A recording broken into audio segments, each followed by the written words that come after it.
Hey everyone, in this video I want to talk about an announcement that was given by the Berean Standard Bible team, and this was posted by John Isett in the Berean Standard Bible group. And I thought I would just read this and give a little bit of comment on it, and I'd love to hear your feedback in the comment section to see what you think about all this. He wrote yesterday, Bible Hub and Berean Bible announce an increased commitment to the open source community and the entire Christian community. We will be making the Berean Bible even more accessible through our corresponding websites and through openbible.com. We will also be increasing our efforts to bring resources into print. So a couple things there. One is to recognize that the work that they're doing is open source, and I take that to mean that they're very much trying to make what they do available to the public and also get public input into what they're doing. They're making their resources very accessible to people and usable to people.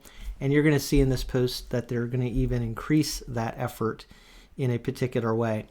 He says at the end there, we'll be increasing our efforts to bring resources into print. So I think that's really exciting for a lot of people. They want to see these different efforts actually in print form. And so I think that's something really encouraging to people. Here are the projects that they're currently working on or have completed. The Berean Standard Bible is a stable text. You can see that on their website at berean.bible. And actually all of this information, I think, as time goes on, you'll see more of this on their website, but you can get all the information about their projects and their philosophy and what the Berean Bible is on their website. So they have the Berean Standard Bible, formerly the Berean Study Bible, the Majority Standard Bible, which is going to be based on the majority text in the New Testament. It's at the public comment stage. So again, this kind of relates to that open source idea that people in the public can comment on the translation work. They have the Berean Interlinear Bible, and that's an interlinear version, and the New Testament is in the public comment stage. The Old Testament is in the preparation stage. So I'm not sure exactly what that means. I think that means it's being prepared to be put out there in a finalized form. I believe that's what that's saying.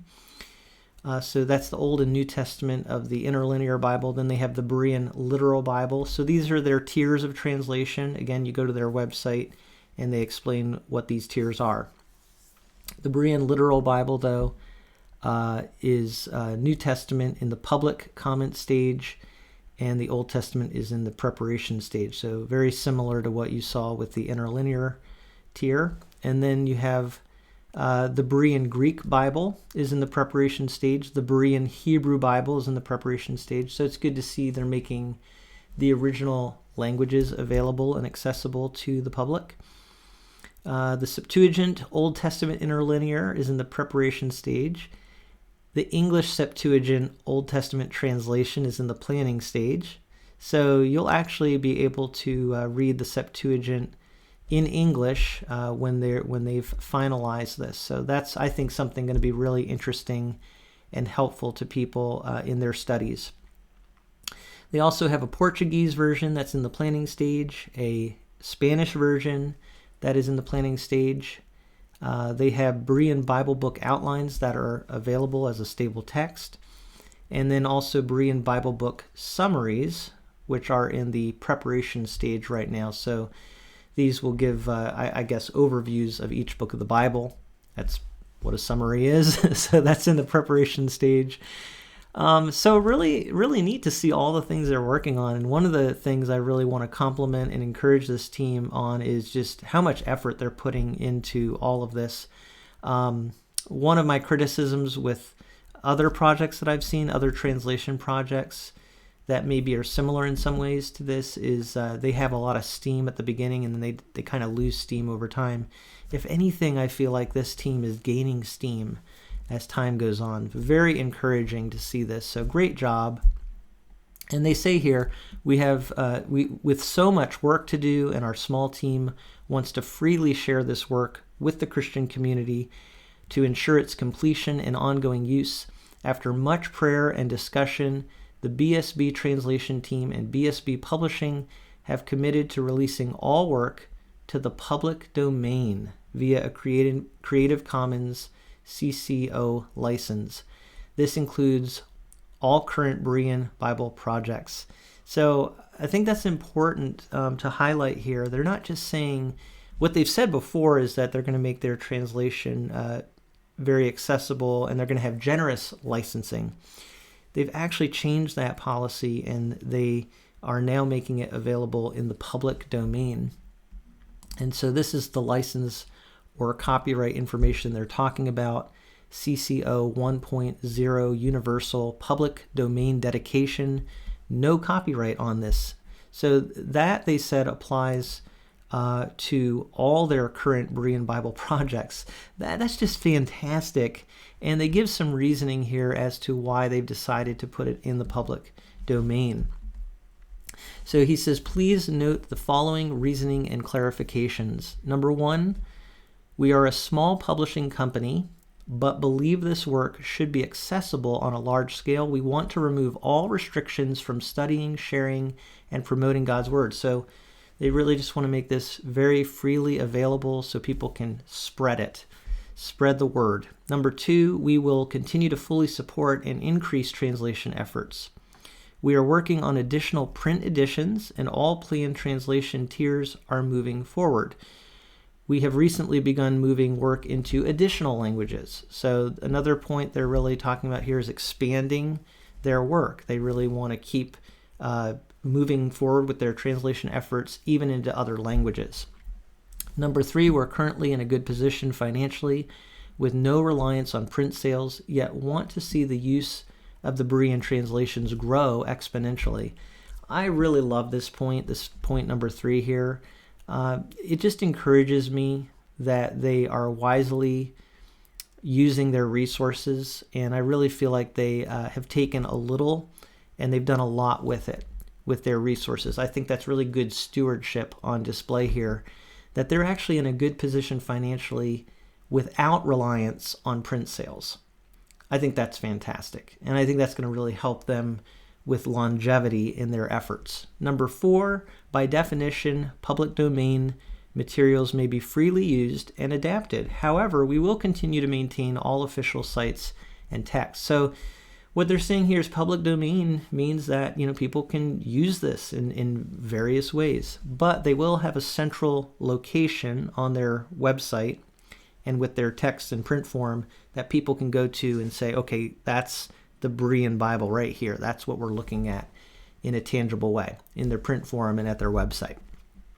Number five, we expect that the materials and texts offered will expand greatly with the ability of users to freely develop and share back materials. For example, an expanded version of the notes, similar to the NET Bible, will be much more attainable as developers and translators freely add and share resources. So one of the things that's going to be more available with this being in the public domain, and the approach that they're taking, is translator notes will be much more accessible and available to people to read. Like with the NET Bible, we could just have at our disposal a lot of the thought behind the translation itself, what the translators are actually deciding on in different texts. And so those notes will be available, is what this is saying. Number six, AI generators are careful not to quote from copyrighted sources, but will quote freely from the public domain. And I actually think this is a point that's a really major thing. It may be something that in the list here is number six, but I actually think it's one of the most important things at this moment in time. AI is taking off rapidly, and the AI generators are using information that's out there in the internet. That's how they work. And so by having the Berean Standard Bible in the public domain, that's going to make the Berean Bible accessible to AI generation. And I believe that's a really important thing in the time that we're in right now. So I think that's a fantastic point that's being made there, and could really be a game changer in terms of the way that this information is utilized with the AI environment that we're in right now.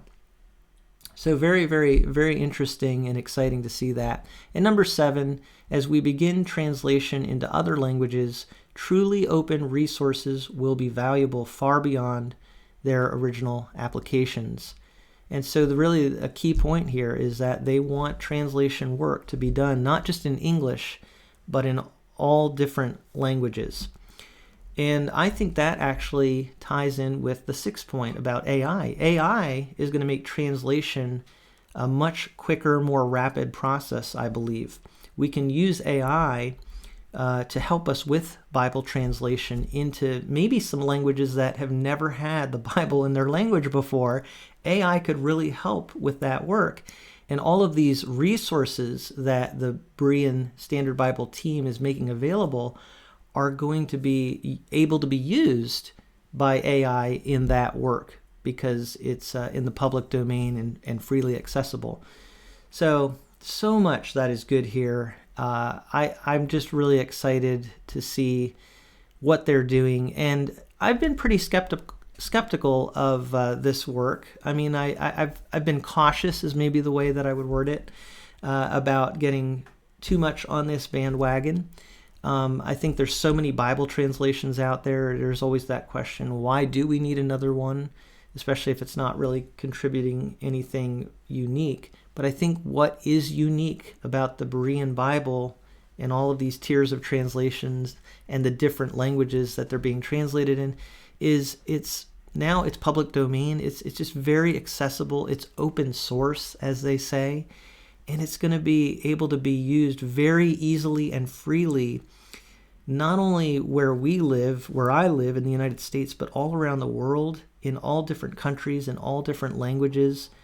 This information, this resource is going to be very helpful in spreading the Bible's message. So just absolutely wonderful.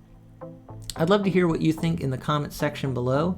But I wanted to share this announcement with you and give some of my thoughts on it. Thank you so much for taking some time to listen to what I have to say here from a fresh perspective.